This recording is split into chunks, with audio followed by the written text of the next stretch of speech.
CBI కేసులో Delhi CM Arvind Kejriwal కు 14 రోజుల పాటు జ్యుడిషియల్ రిమాండ్ విధించింది కోర్టు. జూలై 12 వరకు రిమాండ్ విధించింది రౌజ్ అవెన్యూ న్యాయస్థానం. దీంతో తిరిగి తిహార్ జైలుకు కేజ్రీవాల్ ను తరలిస్తున్నారు.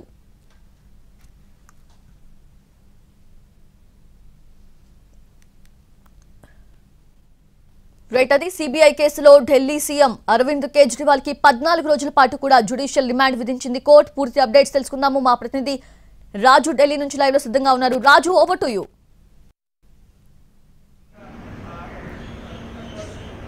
Thank you Soujanya. ఢిల్లీ ముఖ్యమంత్రి కేజ్రీవాల్ కు సిబిఐ కేసుకు సంబంధించినటువంటి వ్యవహారంలో 14 రోజుల పాటు జ్యుడిషియల్ కస్టడీ విధిస్తూ Rouse Avenue special court vacation ధర్మాసనం ఆర్డర్స్ ఇచ్చాయి. వాస్తవానికి అంటే ఈ నెల 26వ తేదీన తిహార్ జైల్లో ఉన్నటువంటి కేజ్రీవాల్ ను సిబిఐ అరెస్ట్ చేసింది.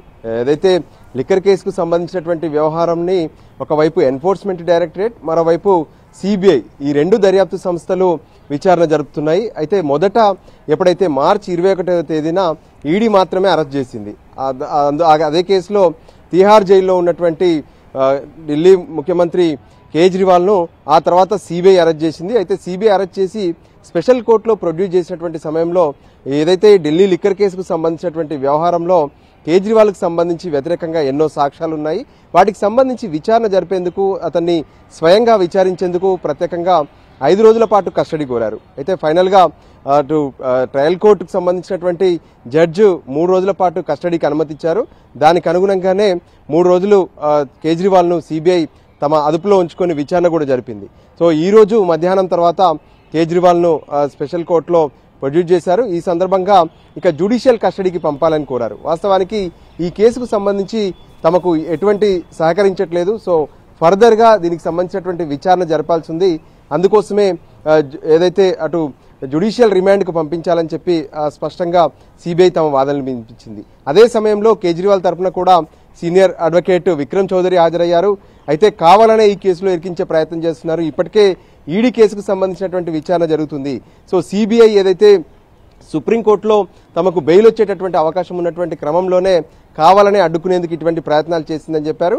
అసలు సిబిఐ కేసులో జ్యుడిషియల్ కస్టడీ అవసరం లేదని తన వాదనలు వినిపించారు. అయితే సిబిఐ మాత్రం కేజ్రీవాల్ కు వ్యతిరేకంగా, అంటే ప్రత్యేకంగా సౌత్ గ్రూప్ కు సంబంధించినటువంటి వ్యవహారం కావచ్చు, సౌత్ గ్రూప్ నుంచి 100 కోట్ల రూపాయలు ఆమ్ ఆద్మీ పార్టీకి చేరవేశారు. అందులో కింగ్ పిన్ గా కేజ్రీవాల్ ఉన్నారు. కొత్త మద్యం పాలసీని తయారు చేసినటువంటి అంశంలో కూడా కేజ్రీవాల్ చాలా కీలకంగా ఉన్నారు. సౌత్ గ్రూప్ నుంచి వచ్చినటువంటి డబ్బులు ఆమ్ ఆద్మీ పార్టీకి చేరాయి. అందుకోసమే ఆమ్ ఆద్మీ పార్టీ కూడా ఇందులో ఖచ్చితంగా ఈ కేసులో ఉన్నటువంటి పరిస్థితి కనిపిస్తుందని చెప్పారు. సో ముఖ్యమంత్రిగా తను తీసుకున్నటువంటి నిర్ణయాలు కావచ్చు, సౌత్ గ్రూప్ కు లబ్ధి చేకూర్చేందుకు ఏ విధంగానైతే కొన్ని కమిషన్లు పెంచడంతో పాటు వాళ్ళ దగ్గర నుంచి 100 కోట్ల రూపాయలు తీసుకున్నటువంటి వ్యవహారంలో కూడా ఆయనకు వ్యతిరేకంగా తమ వద్ద ఆధారాలు ఉన్నాయని చెప్పారు. అంతేకాదు ఇప్పటి వరకు దీనికి సంబంధించి అంటే గతంలో కూడా సిబిఐ ఒక రోజు నోటీసులు ఇచ్చి విచారణకు పిలిచింది కేజ్రీవాల్. ఆ సమయంలో కూడా తమకు ఏ విధంగా సహకరించలేదు. ఇప్పుడు అదే పరిస్థితి ఉందని చెప్పి కూడా స్పష్టం చేసింది. సో ఫైనల్ గా ఇప్పుడు కేజ్రీవాల్ అంటే లిక్కర్ కేసుకు సంబంధించి ఈడీ కేసులో, మరోవైపు సిబిఐ కేసులో, 2 కేసుల్లో కూడా జ్యుడిషియల్ కస్టడీని ఎదుర్కొంటూ ఇక తిహార్ జైలుకు వెళ్తున్నటువంటి పరిస్థితి కనిపిస్తుంది. Soujanya. Yes Raju, thank you. Thanks for the live updates.